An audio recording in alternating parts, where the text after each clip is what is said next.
Continuamos en el estudio del libro de los Efesios, carta a los Efesios, esta vez en el capítulo 5. Bendiciones para todos los que nos siguen, nos acompañan a través de las redes sociales y que le dan seguimiento a este trabajo. Bendiciones para todos ustedes. Gracias por formar parte de este trabajo.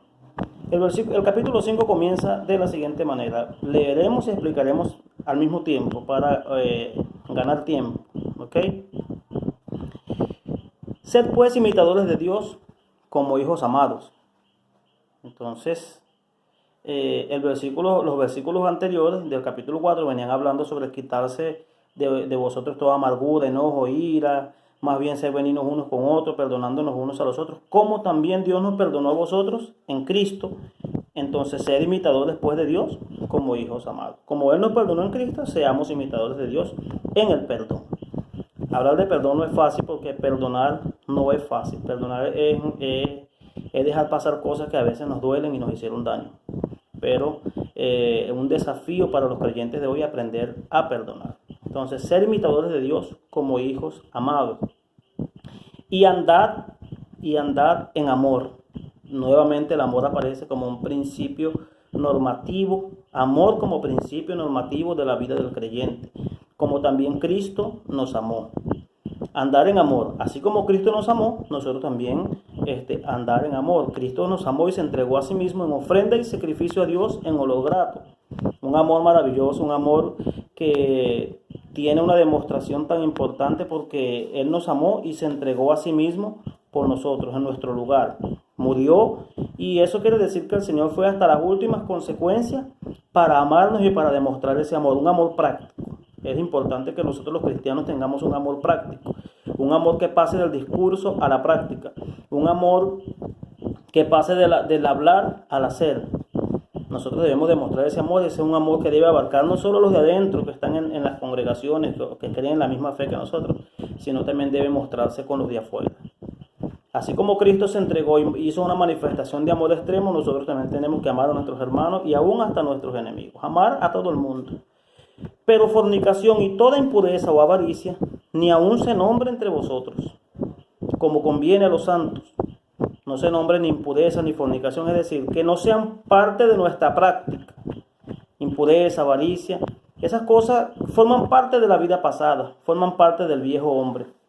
Esas cosas deben pasar en nuestras vidas, deben haber quedado en el pasado. Recuerde que hemos venido hablando que nosotros somos una nueva creación, un nuevo hombre, un nuevo ser, una nueva creación. Ni palabras indecentes no deben existir en el medio cristiano, ni necedades, ni relatos groseros que no convienen, cosas que no convienen, ni groserías, ni palabras deshonestas, ni palabras de doble sentido, cosas que no son convenientes para la vida de un cristiano, tienen que quitarse de nosotros. Nosotros tenemos que trabajar en quitar esas cosas de nosotros. Más bien, palabras que convienen, que sean acciones de gracia, es decir, palabras que sean todo lo bueno, todo lo santo, todo lo puro. Dijimos que la forma de que el nuevo hombre se manifieste y dejar el hombre viejo atrás es cambiando nuestro pensamiento. Entonces en Colosenses también se nos dice, pensad en todo lo bueno, 4.8, Colosenses 4.8. En esto pensar, en todo lo bueno, todo lo que es santo, todo lo puro, todo lo afable. Entonces, si nosotros renovamos nuestro pensamiento con todo lo que es bueno, todo lo puro, todo lo afable, entonces nosotros vamos a ver que se van a manifestar los frutos del nuevo hombre. Entonces, porque si cambio mi modo de pensamiento, cambia mi forma de vivir. Cambiando tu forma de pensar, cambias tu forma de vivir. Porque sabéis esto, que ningún fornicario, o impuro, o avaro, que es idólatra, tiene herencia en el reino de Cristo y de Dios. Es decir, personas que practican el pecado. No una persona que de pronto por la debilidad humana cometió un pecado. No, todo pecado tiene arrepentimiento. Sino aquella persona cuyos pecados de fornicación, impureza, avaricia, idolatría, estas cosas son ya el estilo de vida de una persona y no tiene disposición alguna de apartarse. Entonces allí dice que esas personas no heredarán el reino de Cristo y de Dios. Nadie nos engañe con palabras vanas, porque por estas cosas viene la ira de Dios sobre los hijos de desobediencia. Ya vimos quiénes son los hijos de desobediencia en el capítulo 2, Los hijos de desobediencia son las personas que viven conforme a los deseos de su mente y a la vanidad de su mente y a los deseos de la carne, y que por ser hijos de desobediencia son por naturaleza hijos de ira como consecuencia. No seáis pues partícipes con ellos, es decir, con personas que tienen este modelo de vida como práctica, tienen esto como modelo de práctica de vida, personas que no se apartan de eso. Como dije, no estoy hablando de aquel que cometió un error, de aquel que pecó y se arrepintió. No, estoy hablando de aquellas personas cuyo estilo de vida es el constante error, el constante pecado. La Biblia nos enseña que no podemos ser partícipes con ellos. Y estoy hablando no solo de los que están afuera, sino también personas de adentro en el Evangelio o dentro de las congregaciones que tienen esas prácticas como modelos de vida. Tenemos que tener cuidado con estas cosas. Porque en otro tiempo éramos tinieblas. Nosotros vivíamos en las tinieblas.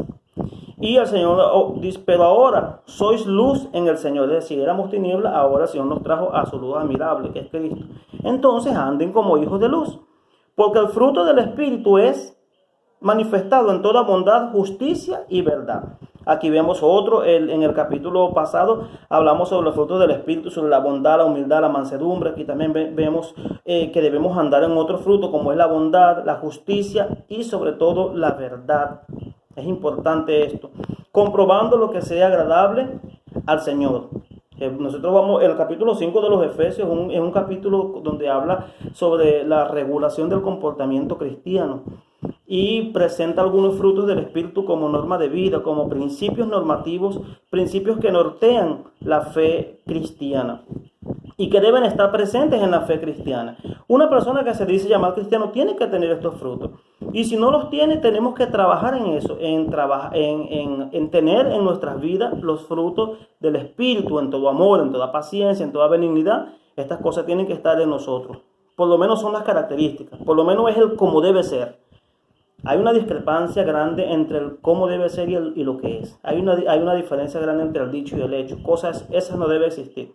Entre el discurso y el actuar hay un trecho muy grande.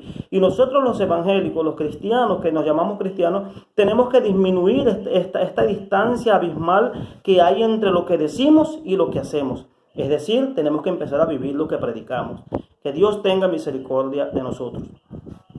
Y no participemos, versículo 11, de las obras infructuosas de las tinieblas, sino más bien reprenderlas. Porque es vergonzoso aún hasta hablar de lo que ellos hacen en secreto.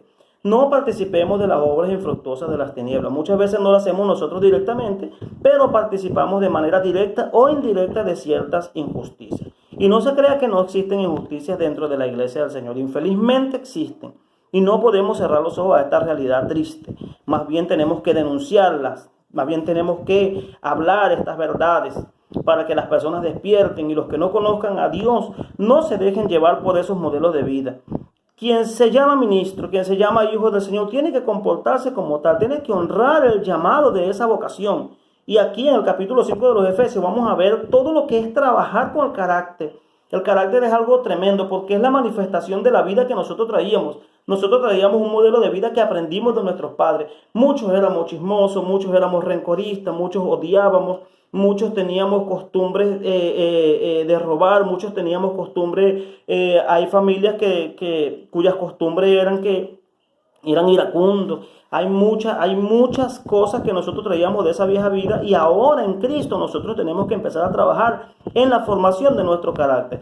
Claro que con la guía y con la asistencia del Espíritu del Señor, que es el poder que nos da para nosotros vencer todo esto, y sin Él va a ser difícil, pero con Él Él nos va a dar la ayuda que necesitamos y nosotros, por supuesto, poner de nuestra parte. Hay cosas que caben a nosotros, es decir, que competen a nosotros hacerlas, y hay cosas que el Señor, salvarme, el Señor, yo no podía hacer nada sino creer, pero lo demás cosas yo puedo participar en eso, en la formación de mi carácter. Entonces, las obras infructuosas de las tinieblas, yo tengo que reprenderlas.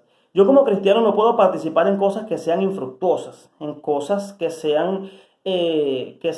no traigan provecho ninguno, ni para la fe cristiana ni para mi vida, y que perjudiquen a otras personas.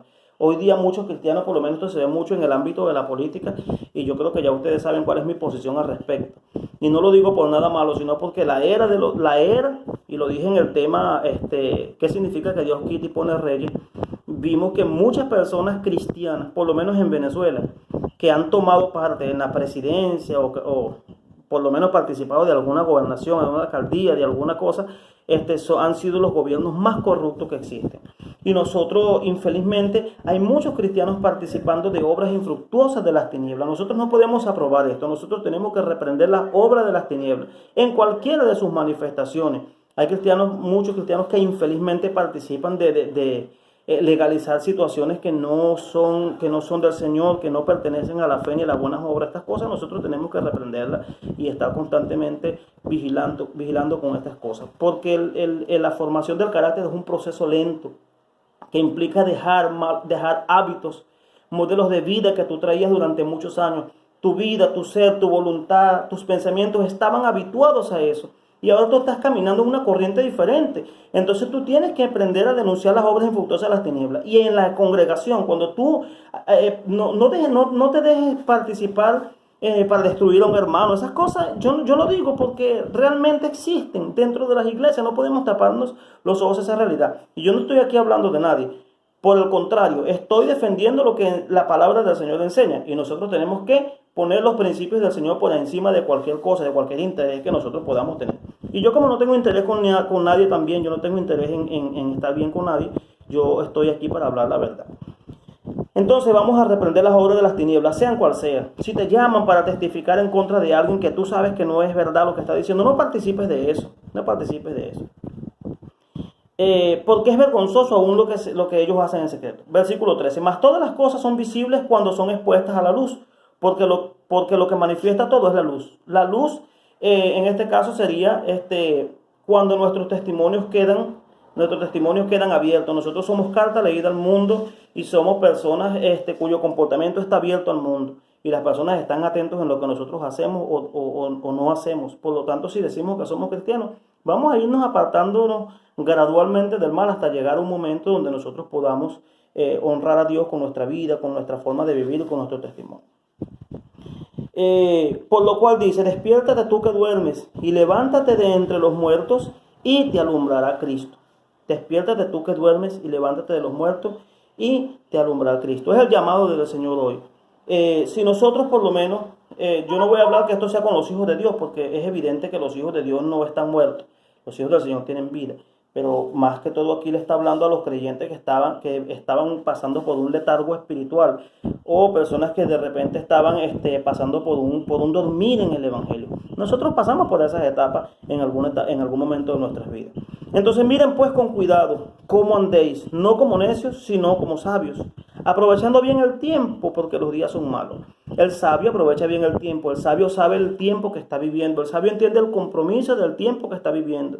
Nosotros como sabios entendemos que fuimos llamados en una generación diferente de nuestros antepasados y que las generaciones futuras también van a pasar por cosas que van a ser diferentes a las situaciones que nosotros estamos enfrentando.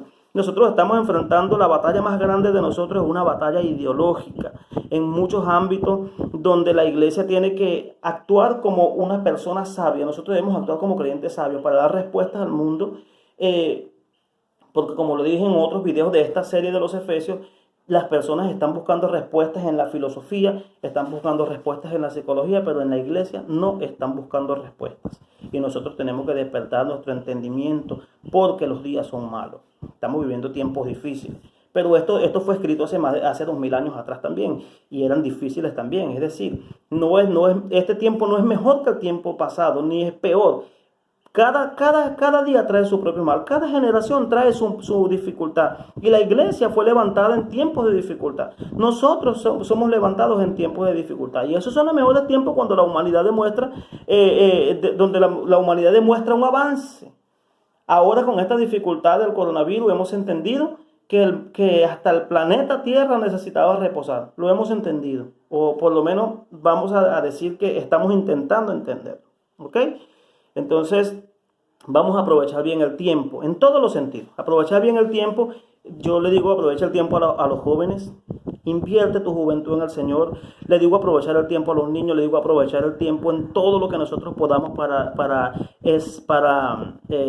diseminar el mensaje del Evangelio del Señor. Aprovecha el tiempo en tu juventud, aprovecha formarte en este tiempo. Es decir, el tiempo se puede aprovechar de muchas maneras.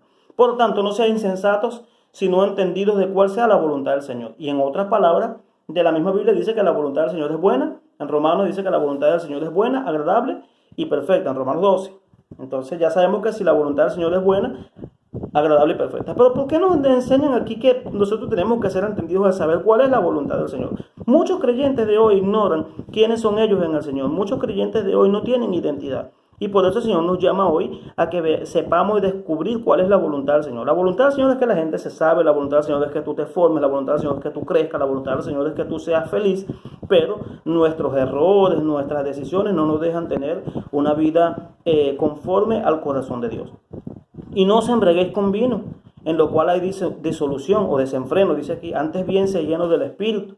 Entonces, en lugar de estar pensando, aquí lo que está diciendo es que así como las personas se embriagan con vino, más bien sean llenos del Espíritu Santo. Aquí quiero detenerme un poquito porque yo quiero que nosotros veamos dos cosas.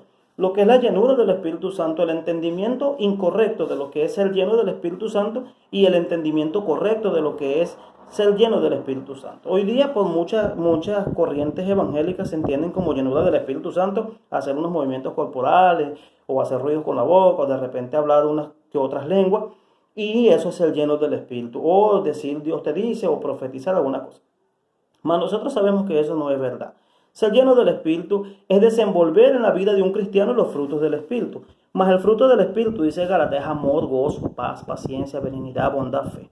Entonces, tienes una imagen de que eres lleno del Espíritu Santo, de que Dios te habla, de que tienes una comunicación con Dios, de que vas a empoderarte, de que vas a dar una palabra de poder, de que Dios te va a dar una palabra para empoderar, pero en tu carácter, en tu forma de ser, en tu forma de vivir, en tu forma de tratar con tus semejantes, en tu forma de expresarte, en tu forma de tratar con tu esposa, tus hijos, con tus vecinos, en tu forma de vida diaria, ¿cómo eres?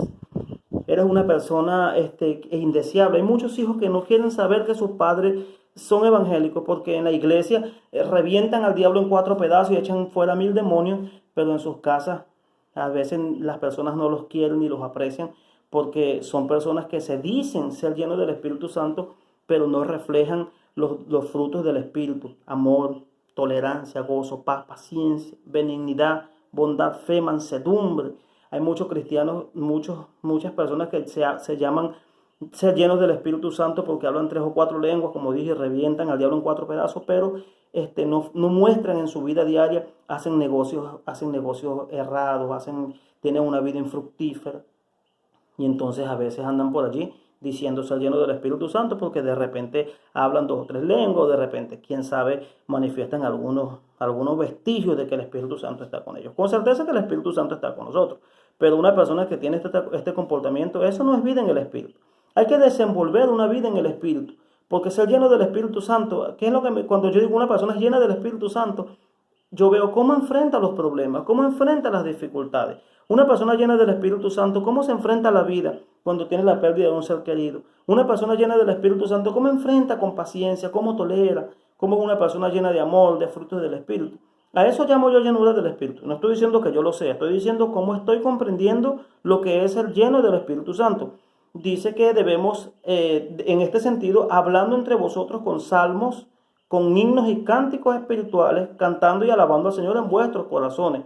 Esta es la forma como un cristiano debe andar siempre, sonriente, siempre tener una palabra. ¿Sabe lo maravilloso cuando alguien piensa en ti y dice, estoy pasando por un momento difícil y pensé que tal persona, que es una persona llena de paz, de amor, de bendición, pueda darme una palabra para mí? En eso tú tienes que ser de bendición. Tú tienes que ser como aquel árbol donde todo el mundo se cobija, donde todo el mundo piensa en ti y dice, sé que estoy pasando por un momento de turbulencia en mi vida, pero hablando con fulano de tal, yo encuentro paz, me calmo, porque en esa persona habita y se manifiestan los frutos del Espíritu Santo. Y el fruto del Espíritu Santo es tu carácter formado. El fruto del Espíritu Santo, muchas personas confunden espiritualidad con poder, milagros, señales y prodigios, pero eso no es espiritualidad. La espiritualidad más grande que puede demostrar una persona es ser lleno de los frutos del Espíritu, desenvolver los frutos del Espíritu en el día a día, en el diario vivir, en la casa, en el hogar, en los diferentes ambientes donde tú te mueves. Tú puedes ser una persona espiritual, que muchos se cobijen en ti, que muchos corran a ti por una palabra, que muchos piensen en ti a la hora de un consejo,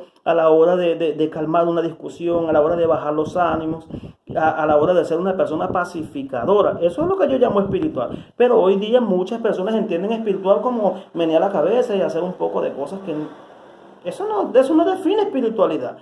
Porque nosotros vimos, por ejemplo, en la vida de Saúl, Saúl estaba persiguiendo a David para matarlo. Y llegó una compañía de profetas y David profetizó en medio de los profetas. Y después se levantó, siguió su camino y siguió perseguir a matar a David. Entonces nosotros vemos que eso esas cosas no manifiestan llenura del Espíritu Santo. Entonces nosotros tenemos que trabajar mucho. Llenura del Espíritu Santo para mí es carácter formado. Para mí es cómo actúas en medio de la tormenta, cómo actúas a la hora de que te toca poner los intereses de otro primero que tú, cómo actúas cuando te toca dar en vez de recibir, cómo actúas cuando te toca dar una palabra de consuelo, cómo actúas cuando tú tienes que aguantar callado y poner a las otras cosas primero que tú, cómo actúas en ese momento. Ahí muestra el fruto del Espíritu. Entonces eso para mí es espiritualidad. Y que un cristiano debe andar siempre así, cantando, alabando al Señor en sus corazones. Con prudencia, pero siempre así alegre, que se muestre alegría. Dando gracias a Dios, siempre a Dios, al Dios y Padre, en el nombre de nuestro Señor Jesucristo, porque todo es por intermedio de Él, porque a Él le fue dado un nombre que es sobre todo nombre. Someteos pues los unos a los otros en el temor de Dios. El respeto por el hermano, el respeto por la autoridad, el respeto por los que están, por tus semejantes. Las casadas estén sujetas a sus propios maridos. Aquí ya entra desde aquí hasta creo que el versículo 28. No, yo creo que hasta el final de este texto nos habla sobre el matrimonio. Porque el marido, las casadas estén sujetas a sus propios maridos, sujetarse. En medio de una generación donde la mujer trabaja, donde la mujer desenvuelve funciones, donde la mujer ya dejó de hacer, de ser aquella mujer sumisa. Y más hoy día es una mujer, como le llaman, empoderada, que eso no es malo porque en el Señor la mujer tiene una función muy importante y la mujer ayuda en la formación del hogar, aunque el hombre es cabeza, porque hay funciones propias que son de los hombres y yo no soy machista de ninguna manera, soy del hombre y mi esposa puede dar testimonio de eso. Yo soy del hombre que cocina en su casa, soy del hombre que friega en su casa. Soy del tipo de hombre que hago el almuerzo para mi familia. Yo no tengo problema con eso. No soy machista en ese sentido. Pero creo que la mujer tiene que trabajar mucho en la sujeción. Y el respeto, y sujeción es respeto a su marido, el tono de voz con que se expresa. Ese tipo de cosas tiene que cuidar mucho la mujer. La mujer dice que la mujer se sujete a su marido de la manera como Cristo, que es cabeza de la iglesia y es cabeza de la iglesia. Y Él es el Salvador de su cuerpo, de esa misma manera, de esa sujeción que nosotros le tenemos a Cristo, como Cristo es el Señor de la iglesia. De esa misma manera, las mujeres tienen que sujetarse a sus maridos, aprender a respetarlos. Muchas veces sus maridos no tienen la razón, pero eso no es motivo para que usted desenvuelva altivez hacia su marido. De repente su marido no es de aquellas personas que toma el liderazgo, pero usted de repente tiene esa función, esa forma. Entonces usted inyéctele ese liderazgo a su marido, inyéctele, porque el marido forma al hombre, la mujer, y el hombre forma a la mujer. Yo no tengo tantos años de casado, yo tengo con mi esposa 11 años de casado, vamos para 12 años ya, y duramos como casi 3 años de novio comprometido, y tenemos ya muchos años compartiendo juntos. Pues antes de eso éramos amigos y nos conocemos muy bien, pero yo no estoy hablando aquí de mi matrimonio, yo estoy hablando aquí de lo que dice la Biblia, de cómo tiene que ser el relacionamiento de los esposos. Y él pone aquí una analogía de la relación que tiene Cristo con la iglesia a la relación que tiene el hombre con la mujer. Entonces dice, así como el marido, porque el marido es cabeza de la mujer, así como Cristo es cabeza de la iglesia. Entonces nosotros nos sujetamos a Cristo en todo. Claro, Cristo no se equivoca, ¿cierto? Y a veces las mujeres no se pueden sujetar a los hombres en todo, porque los hombres no se equivocan. Los hombres también se equivocan. Entonces hay cosas en las que las mujeres no se pueden sujetar. Pero con sabiduría usted puede sujetarse. Usted no va a dejar de sujetarse si de repente usted con sabiduría deja entrar a su marido en razón, lo agarra un momento más tranquilo. Es decir, esto ya viene a formar parte de la convivencia diaria. Y a veces nosotros, cada uno en su matrimonio, palea la situación de la mejor manera que puede. Pero aquí hay principios bíblicos. Lo que la Biblia enseña es que de la manera como la iglesia se sujeta a Cristo, que es el jefe, el dueño de la iglesia, cabeza de la iglesia y salvador de ella, así las mujeres deben sujetarse a su esposo. Entonces, ¿qué pasa? Si tú eres sujeta a Cristo, te vas a sujetar a tu esposo.